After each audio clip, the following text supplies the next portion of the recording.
Hello my dear student, आपके अपने channel सु क्लासेस में आपका स्वागत है।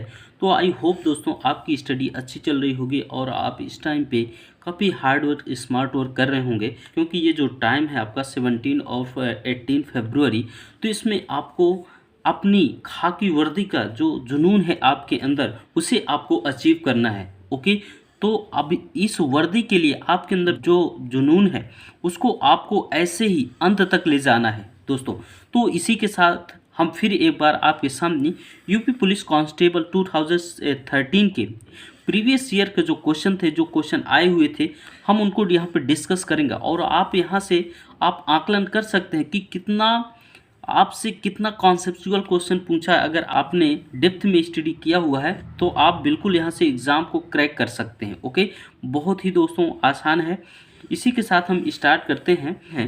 तो क्वेश्चन नंबर जो फर्स्ट है, निम्नलिखित में से किस नदी का उद्गम भारत के बाहर हुआ? वेरी इंपॉर्टेंट क्वेश्चन दोस्तों। ऑप्शन ए है ब्रह्मपुत्र, या फिर गंगा है, यमुना है, या फिर नर्मदा। तो कौन सी नदी का जो उद्गम है वह भारत के बाहर हुआ है? तो आपको पता होना चाहिए जो गंगा है, तो गंगा का जो ओरिजिन है तो गंगोत्री ग्लेशियर से है उत्तराखंड। वहीं यमुना का यमुनोत्री ग्लेशियर से। नर्मदा का जो है ये मध्य प्रदेश से है। जबकि ब्रह्मपुत्र रिवर का जो उद्गम है, ओरिजिन है, तो यह तिब्बत से हुआ है, मानसरोवर के पास से। ठीक है, तो यह ब्रह्मपुत्र होगा। ऑप्शन नंबर ए ब्रह्मपुत्र। तो ब्रह्मपुत्र को ये भी पूछ सकता है, तिब्बत में ब्रह्मपुत्र को किस नाम से जाना जाता है? तो किस नाम से जाना जाता है दोस्तों? तो इसे सांगपो के नाम से। कौन से? सांगपो के नाम से। ठीक है, इसके बाद नेक्स्ट क्वेश्चन है, इग्लू क्या है? वेरी इंपॉर्टेंट क्वेश्चन दोस्तों। तो अगर आपने बेसिक पढ़ा हुआ है तो आप इनको बिना कुछ पढ़े, बिना कुछ रटे, आप इनको आसानी से ऐसे क्वेश्चन को आप टेकल कर सकते हैं। तो इग्लू क्या है? तो यह एक ऑप्शन ए है, कालाहंडी खानाबदोशों द्वारा शिकार किया जाने वाला एक प्रकार का पशु है। ऑप्शन बी है, ऑस्ट्रेलिया के मूल निवासियों द्वारा पालतू बनाया गया एक प्रकार का पशु है। ऑप्शन सी है, गुंबद के आकार का एक घर या झोपड़ी जो कठोर बर्फ की सिल्ली से बनाया जाता है, जिसमें एस्किमो रहते हैं। ऑप्शन नंबर डी, इनमें से कोई नहीं। तो आपको पता होना चाहिए कि जो ऑप्शन नंबर सी है, तो इग्लू क्या होता है? गुंबद के आकार का एक घर या झोपड़ी होता है जो कठोर बर्फ की सिल्ली से बनाया जाता है, इसमें एस्किमो रहते हैं। ठीक है, तो यह एक, अगर यह देखा जाए तो जहाँ स्नो कवर्ड बर्फ से ढके हुए जैसे उत्तरी ग्लेशियर हैं, ठीक है, उत्तरी नॉर्थ पोल में, तो जो आपका जैसे कि आपका आइसलैंड हो गया, ठीक है, तो वहाँ पर क्या है, तो वहाँ पर जो लोग रहते हैं वो इग्लू बनाकर रहते हैं। ओके, इसके बाद नेक्स्ट क्वेश्चन है कि प्रच्छन्न छिपन बेरोजगारी का परिणाम क्या होता है? जो हिडन बेरोजगारी अनएम्प्लॉयमेंट होता है उसका परिणाम क्या होता है? बहुत इंपॉर्टेंट क्वेश्चन है दोस्तों। तो ऑप्शन नंबर ए, लेन देन की लागत में वृद्धि। ऑप्शन बी, बाजार में लेन देन की कम क्षमता। ऑप्शन सी, कुल उत्पाद में गिराव। और ऑप्शन डी जो है, अनुत्पादक कर्मचारियों की संख्या में वृद्धि है। बहुत ही इंपॉर्टेंट क्वेश्चन है दोस्तों। तो आपको पता होना चाहिए कि इसका जो राइट आंसर होगा तो वह ऑप्शन नंबर डी होगा, अनुत्पादक कर्मचारियों की संख्या में वृद्धि है। ओके, इसके बाद नेक्स्ट क्वेश्चन है कि चंबल नदी किन राज्यों से होकर बहती है? Very important question.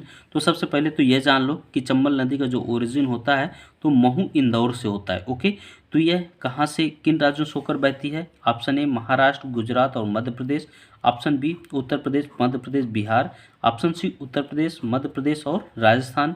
Option D है उत्तर प्रदेश, मध्य प्रदेश और उड़ीसा। तो दोस्तों यह कहाँ से होकर बहती है? तो आपको पता होना चाहिए कि जो चंबल नदी है, तो option number C right answer होगा, उत्तर प्रदेश, मध्य प्रदेश और राजस्थान से बहती है। ओके, इसके बाद नेक्स्ट क्वेश्चन है कि वह इतालवी यात्री जिसमें विजयनगर साम्राज्य का अत्यंत प्रशंसात्मक विस्तृत वर्णन किया है वह है Marco Polo. Option B Nicolo Conti. Option C Barbosa है।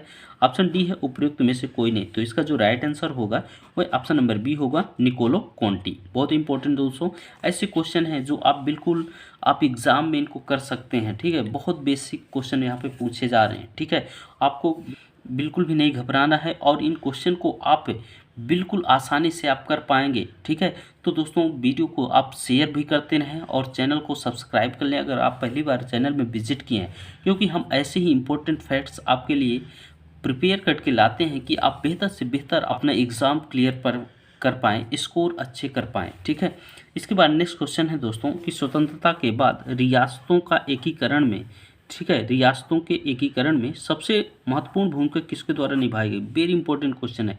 ऑप्शन ए सरदार वल्लभ भाई पटेल, ऑप्शन बी है Jawaharlal Nehru, option C Mahatma Gandhi, option D बाबू राजेंद्र प्रसाद। ठीक है, बाबू राजेंद्र प्रसाद। तो किसके द्वारा महत्वपूर्ण भूमिका निभाई गई?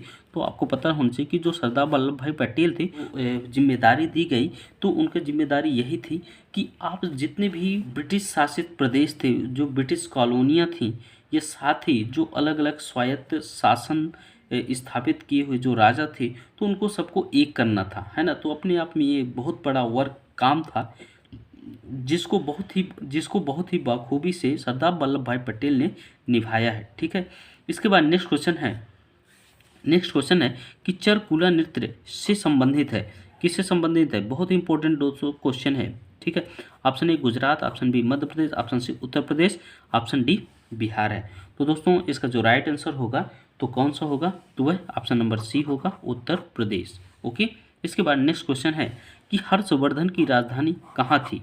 बहुत ही इंपॉर्टेंट क्वेश्चन है दोस्तों। Option A Nalanda, option B Prayag है, या फिर कन्नौज या थानेश्वर है। ओके, तो इसका जो राइट आंसर होगा तो वह कौन सा होगा? तो ऑप्शन नंबर सी कन्नौज होगा। ओके, इसके बाद नेक्स्ट क्वेश्चन है कि बुद्ध ने अपना पहला उपदेश कहाँ दिया था? वेरी इंपॉर्टेंट क्वेश्चन है दोस्तों। Option A Sarnath, option B Bodh Gaya है, ऑप्शन सी लुम्बिनी है, ऑप्शन डी कुशीनगर है। ओके, तो इसका जो राइट आंसर होगा तो वह ऑप्शन नंबर ए सारनाथ होगा। ओके, इसके बाद नेक्स्ट क्वेश्चन है कि कंप्यूटर की स्मृति, है ना, जो मेमोरी होती है, उसका मापन किससे किया जाता है? वेरी इंपॉर्टेंट क्वेश्चन है दोस्तों। वोल्ट्स के द्वारा, एम्पियर के द्वारा, बिट्स के द्वारा, वोल्ट्स के द्वारा। तो आपको पता होना चाहिए जो कंप्यूटर की मेमोरी का जो मेजरमेंट किया जाता है तो वह ऑप्शन नंबर सी बिट्स के द्वारा किया जाता है। ठीक है, बिट्स के द्वारा किया जाता है। इसके बाद नेक्स्ट क्वेश्चन है कि अंतरिक्ष में भेजा गया भारत का प्रथम उपग्रह था, कौन सा था? बहुत ही इंपॉर्टेंट क्वेश्चन है दोस्तों, कई बार एग्जाम में पूछा गया है। ऐसे क्वेश्चन ऐसे हैं जो आपको एकदम फुलझड़ी वाले क्वेश्चन, तो अगर आप ऐसे फुलझड़ी वाले क्वेश्चन को आप छोड़ देते हैं तो फिर समझो कि सिलेक्शन के जो चांसेस हो जाते हैं वह कम हो जाते हैं, क्योंकि आपको भी पता है कि ये कुछ ऐसे क्वेश्चन हैं जो सभी से बन जाते हैं। ठीक है, और जो टफ होते हैं तो वह सभी के लिए टफ होते हैं। तो अगर ऐसे में ये सिंपल क्वेश्चन अगर आपने गलत करके आ गया तो फिर इसका मतलब है कि सिलेक्शन के जो चांसेस हैं वह कम हो जाते हैं। तो दोस्तों इनको, ये ऐसे क्वेश्चन है जिससे कि आप बिल्कुल इनको छोड़कर नहीं आए, इनको आप टेकल करें, इनको आप लर्न करें। ठीक है, तो इसका जो राइट आंसर होगा तो वह कौन सा होगा? तो ऑप्शन नंबर सी होगा, आर्यभट्ट है। ओके, तो भारत का प्रथम उपग्रह कौन था? आर्यभट्ट था। ओके, इसके बाद नेक्स्ट क्वेश्चन है कि जीवाश्म किस प्रकार के सेल रॉक्स में पाई जाती है? ऑप्शन ए अग्नेय सेल, ऑप्शन बी परतदार सेल है, ऑप्शन सी रूपांतरित सेल है, ऑप्शन डी इनमें से कोई नहीं। ओके, तो इसका जो राइट आंसर होगा तो कौन सा होगा दोस्तों? तो ऑप्शन नंबर बी होगा, परतदार सेल। ओके, इसके बाद नेक्स्ट क्वेश्चन है कि वायुमंडल में सबसे ज़्यादा गैस कौन सी है? तो आपको पता होना चाहिए। तो दोस्तों अगर आपने अभी तक मेरे चैनल पर आपने नहीं देखा है तो आप वॉच लिस्ट में जाकर आप वहां से देख सकते हैं। अभी हम हाल ही में एक वीडियो अपलोड किया था जिसमें हमने बताया था कि वायुमंडल में कौन कौन ऐसी गैस है और उनका परसेंटेज क्या है वायुमंडल में उपस्थित होने का। तो आप वहां से आप देख सकते हैं। ऑप्शन नंबर ए ऑक्सीजन है, option number B carbon dioxide है, ऑप्शन नंबर सी नाइट्रोजन है, ऑप्शन नंबर डी हाइड्रोजन है। ओके, तो हमने आपको बताया था कि जो ऑप्शन नंबर सी है नाइट्रोजन, तो नाइट्रोजन की जो मात्रा होती है वायुमंडल में वह सबसे अधिक होती है। ओके, इसके बाद नेक्स्ट क्वेश्चन है कि कौन सी हवा वर्ष में 2 बार अपनी दिशा परिवर्तित करती है?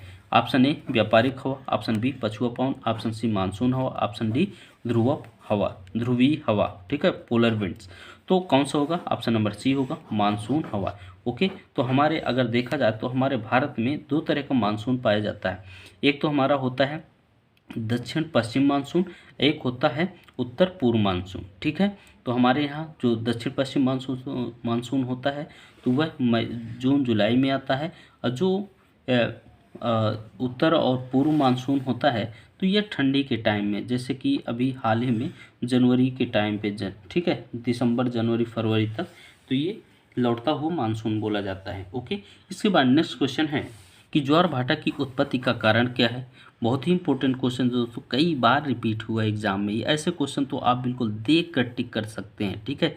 ऑप्शन नंबर ए ध्रुव पृथ्वी का घूर्णन, ऑप्शन नंबर बी ध्रुवीय उच्च वायुभार, ऑप्शन नंबर सी चंद्रमा का गुरुत्वाकर्षण, ऑप्शन सी अनियतवाही हवाएं। ओके, तो बहुत ही इंपॉर्टेंट क्वेश्चन है दोस्तों। तो ज्वार भाटा की उत्पत्ति का जो कारण है तो वह कौन सा है, तो चंद्रमा का गुरुत्वाकर्षण। बृहद इंपॉर्टेंट क्वेश्चन है दोस्तों। ओके, इसके बाद नेक्स्ट क्वेश्चन है कि गोबी, कालाहारी, आटाकामा, सहारा क्या है। बहुत इंपॉर्टेंट दोस्तों। ऑप्शन ए सब्जी के नाम है। ये तो बहुत ही सिंपल है ना। एक पहेली जैसा क्वेश्चन आ गया है ना, बच्चों वाला क्वेश्चन कि ये सब क्या है। मरुस्थल है, चक्रवाती तूफान है, शीतोष्ण घास के मैदान है दोस्तों। तो आपको पता होना चाहिए, आपने ऑलरेडी सोच लिया होगा कि कौन सा इसका राइट आंसर होगा। तो वह क्या है, सभी ये डिजर्ट्स हैं, ठीक है, मरुस्थल्स हैं। ओके, इसके बाद नेक्स्ट क्वेश्चन है कि जैन धर्म के 23वें तीर्थंकर कौन थे। कितनी बार, पता नहीं कितनी बार पूछा गया होगा, हर एग्जाम में ऐसे क्वेश्चन देखने को मिल जाते हैं। तो कौन सा होगा, option A Rishabhdev, option B Mahavir Swami, option number C Parshvanath, option number D Mallinath है। ओके, तो इसका जो राइट आंसर होगा तो वह कौन सा होगा दोस्तों, तो वह ऑप्शन नंबर सी होगा, पार्श्वनाथ होगा। ठीक है, कई बार क्या होते हैं कि महावीर को तो 24वें तीर्थंकर होंगे। ओके, इसके बाद नेक्स्ट क्वेश्चन है कि निम्नलिखित कौन सी नदी डेल्टा नहीं बनाती। वेरी इंपॉर्टेंट क्वेश्चन है दोस्तों। गंगा, नर्मदा है, महानदी है, कावेरी है। बहुत इंपॉर्टेंट क्वेश्चन है दोस्तों। तो आपको पता होना चाहिए कि जो नदी वेस्ट टू ईस्ट फ्लो होती हैं, ठीक है, पश्चिम से पूर्व की ओर, वो सभी डेल्टा का निर्माण करती हैं। बट आपको ध्यान देना चाहिए कि जो नदी पूर्व से पश्चिम की ओर प्रवाहित होती है उसमें डेल्टा का निर्माण नहीं होता, बल्कि वहाँ एस्चुरी का निर्माण होता है। तो वह एस्चुरी या रिफ्ट का निर्माण होता है।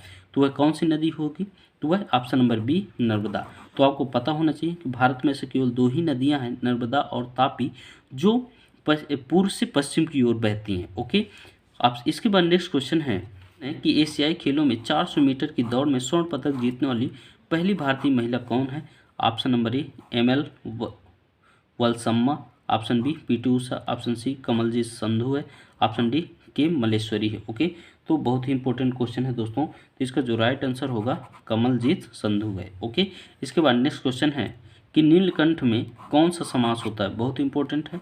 ऑप्शन ए द्वंद्व समास, ऑप्शन बी द्विग समास, ऑप्शन सी बहुब्रीहि समास, ऑप्शन डी कर्मधारय समास। ओके, तो इसका जो राइट आंसर होगा तो वह कौन सा होगा दोस्तों, तो ऑप्शन नंबर सी होगा, बहुब्रीहि समास। ओके, इसके बाद नेक्स्ट क्वेश्चन है कि उत्तर प्रदेश की कुल आबादी का उत्तर प्रदेश की जो कुल आबादी है वो भारत की आबादी का कितना परसेंट है।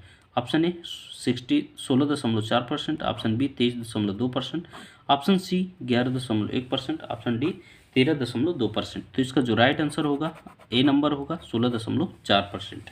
ओके दोस्तों, इसके बाद नेक्स्ट क्वेश्चन है कि बांग्लादेश के क्रिकेट मैदान पर किस खिलाड़ी की मृत्यु हुई थी। ऑप्शन ए सुभाष गुप्ता है, ऑप्शन बी लाला अमरनाथ है, ऑप्शन सी ML जयसिंह है, ऑप्शन डी रमन लांबा है। तो किसका हुआ था दोस्तों, तो बहुत ही इंपॉर्टेंट क्वेश्चन है। तो दोस्तों option number D Raman Lamba है। ओके, इसके बाद नेक्स्ट क्वेश्चन है निम्नलिखित में गैर परंपरागत ऊर्जा स्रोत कौन है। ऑप्शन ए पवन ऊर्जा, ऑप्शन बी कोयला है, ऑप्शन सी पेट्रोलियम है, ऑप्शन डी ज्वार शक्ति है। तो यहाँ पे जो ऑप्शन है तो ए या सी होगा, ठीक है, पवन या पेट्रोलियम होगा। ऑप्शन बी है पवन ऊर्जा या फिर ज्वार शक्ति है, ऑप्शन सी है पेट्रोलियम या फिर ज्वार शक्ति, ऑप्शन डी है या आपका कोयला है या फिर ज्वार शक्ति। ओके, तो इसका जो राइट आंसर होगा तो वह कौन सा होगा, ऑप्शन नंबर बी होगा। ओके, ए व डी। इसके बाद नेक्स्ट क्वेश्चन है कि भारत की संविधान सभा के अध्यक्ष कौन थे। कितना आसान क्वेश्चन है दोस्तों, एकदम लॉलीपॉप जैसे क्वेश्चन है। ओके, तो option A doctor Bhimrao Ambedkar है, option B doctor Rajendra Prasad, option C Shri Krishna स्वामी अय्यर है, ऑप्शन डी है जो श्री के मुंशी है। तो इसका जो राइट आंसर होगा तो यह कौन सा होगा दोस्तों, तो आपको पता होना चाहिए कि जो डॉक्टर राजेंद्र प्रसाद थे वही इसके अध्यक्ष थे। ओके, इसके बाद नेक्स्ट क्वेश्चन है कि भारत में संपत्ति का अधिकार अब रह गया है। संवैधानिक अधिकार, ऑप्शन बी मौलिक अधिकार, या फिर कानूनी अधिकार है, या फिर प्राकृतिक अधिकार है। तो कौन सा है, तो यह ऑप्शन नंबर सी कानूनी अधिकार है। ओके, इसके बाद नेक्स्ट क्वेश्चन है कि जिम कॉर्बेट नेशनल पार्क कहाँ है? रामनगर नैनीताल में, ऑप्शन बी दुधवा लखीमपुर में, ऑप्शन सी बांदीपुर राजस्थान में, ऑप्शन डी काजीरंगा असम में। ओके, तो इसका जो राइट आंसर होगा तो वह कौन सा होगा? तो वह रामनगर नैनीताल में है। बहुत ही इंपॉर्टेंट क्वेश्चन है दोस्तों। इसके बाद नेक्स्ट क्वेश्चन है कि सुंदरबन कहाँ है? बहुत ही, तो ये कितना आसान क्वेश्चन है, आप देख सकते हैं कितना आसान क्वेश्चन पूछे गए आपके कांस्टेबल में। तो ऑप्शन ए है गंगा ब्रह्मपुत्र डेल्टा में, ऑप्शन बी दक्कन के पठार पर, ऑप्शन सी गोदावरी डेल्टा में, ऑप्शन डी महानदी डेल्टा में। ओके, तो सुंदरबन डेल्टा कहाँ है? तो गंगा ब्रह्मपुत्र डेल्टा में। ओके, बहुत इंपॉर्टेंट क्वेश्चन है। इसके बाद नेक्स्ट क्वेश्चन है दोस्तों कि ध्वनि मापक इकाई को कहते हैं calorie, option B Fahrenheit, option C newton है, ऑप्शन डी डेसिबल है। ओके, तो इसका जो राइट आंसर होगा वह ऑप्शन नंबर डी डेसिबल होगा। ओके, इसके बाद नेक्स्ट क्वेश्चन है कि हरित गृह प्रभाव किस गैस के अधिक मात्रा में होने से बढ़ता है? ऑप्शन ए कार्बन डाइऑक्साइड है, ऑप्शन बी नाइट्रोजन है, ऑप्शन सी ऑक्सीजन है, ऑप्शन डी आर्गन है। ओके, तो इसका जो राइट आंसर होगा तो कौन सा होगा दोस्तों? तो ऑप्शन नंबर ए CO2 कार्बन डाइऑक्साइड है। ओके, इसके बाद नेक्स्ट क्वेश्चन है कि ताजमहल बदरंग क्यों हो रहा है? ऑप्शन ए नाभिकीय विस्फोटों के कारण, ऑप्शन सी गंदे खुले नालों के कारण, ऑप्शन सी ज्वालामुखी के उद्गारों से निकली गैस के कारण, ऑप्शन डी है अम्लीय वर्षा के कारण। बहुत ही इंपॉर्टेंट क्वेश्चन है दोस्तों। तो इसका जो राइट आंसर होगा तो आपको पता होना चाहिए कि अम्लीय वर्षा के कारण जो ताजमहल का जो कलर है वह धीमा पड़ रहा है। ठीक है, इसके बाद नेक्स्ट क्वेश्चन है कि अंटार्कटिका जाने वाले प्रथम भारतीय दल के प्रभारी कौन थे? Option A doctor Bhabha, option B doctor MJ Kasim, option number C doctor Abdul Kalam, option D है डॉक्टर शांति स्वरूप भटनागर। ओके, तो इसका जो राइट आंसर होगा तो वह कौन सा होगा? Doctor MJ Qasim. ओके, इसके बाद नेक्स्ट क्वेश्चन है कि निम्नलिखित में से कौन संघनन नहीं है? बहुत इंपॉर्टेंट क्वेश्चन है दोस्तों। ओस है, ऑप्शन बी ओस, कोहरा, धुआं, धुंध, पाला, मेघ, वर्षा। ओके, तो इसमें कौन संघनन नहीं है? ऑप्शन ए जो दिया है ओस है, ऑप्शन बी कोहरा, ऑप्शन सी धुआं, ऑप्शन डी पाला। तो इसका जो राइट आंसर होगा वह ऑप्शन नंबर सी धुआं होगा। ओके, इसके बाद नेक्स्ट क्वेश्चन है कि निम्नलिखित में से उष्णकटिबंध क्षेत्र कौन सा है? ऑप्शन ए भूमध्य रेखा से आर्कटिक वृत्त तक, ऑप्शन बी है भूमध्य रेखा से अंटार्कटिक वृत्त तक, ऑप्शन सी है कर्क रेखा से मकर रेखा के मध्य, ऑप्शन डी है आर्कटिक वृत्त से अंटार्कटिक वृत्त तक। ओके, तो इसका जो राइट आंसर होगा तो वह कौन सा है? ऑप्शन नंबर सी है कर्क रेखा से मकर रेखा के मध्य। ओके, इसके बाद नेक्स्ट क्वेश्चन है कि कल्पक्कम में स्थित है, कहाँ पे स्थित है कल्पक्कम? ऑप्शन ए तेल शोधनशाला, ऑप्शन बी जल विद्युत शक्तिगृह, ऑप्शन सी परमाणु ऊर्जा केंद्र, ऑप्शन डी है परमाणु परीक्षण स्थल। ओके, तो इसका जो राइट आंसर होगा तो कल्पक्कम किस में स्थित है? तो परमाणु ऊर्जा केंद्र के रूप में। ओके, इसके बाद नेक्स्ट क्वेश्चन है कि देश में मुद्रा की आपूर्ति को नियंत्रित करता है, कौन करता है? भारतीय reserve bank, state bank of India, option C व्यापारिक बैंक, ऑप्शन डी राष्ट्रीय आवास बैंक। तो ये जो लास्ट क्वेश्चन है बहुत बृहद इंपॉर्टेंट क्वेश्चन है। तो देश में मुद्रा की आपूर्ति को कौन नियंत्रित करता है? तो वह भारतीय रिजर्व बैंक RBI करता है। ओके, तो RBI क्या है? एक रेगुलेटरी बॉडी के रूप में वर्क करता है जो महंगाई या फिर या मंदी को नियंत्रित करता है। तो हमारे द्वारा तैयार यह जो प्रीवियस ईयर के जो क्वेश्चन हैं जिनको हमने बताने का प्रयास किया दोस्तों, तो आपका जो फॉर्मेट रहेगा इसी बेस्ड पर होगा। तो आपको घबराना नहीं है और आप काफ़ी जुनून के साथ आप तैयारी करते रहिए। और 17-18 फरवरी में जब भी आपका एग्ज़ाम हो तो बिल्कुल आप फोड़ कर आइए। इस बार आपको खाकी वर्दी आपको पहनना ही पहनना है। ओके दोस्तों, तो दोस्तों इसी के साथ मिलते हैं न्यू वीडियो के साथ। ठीक है, थैंक यू वेरी मच, जय हिंद।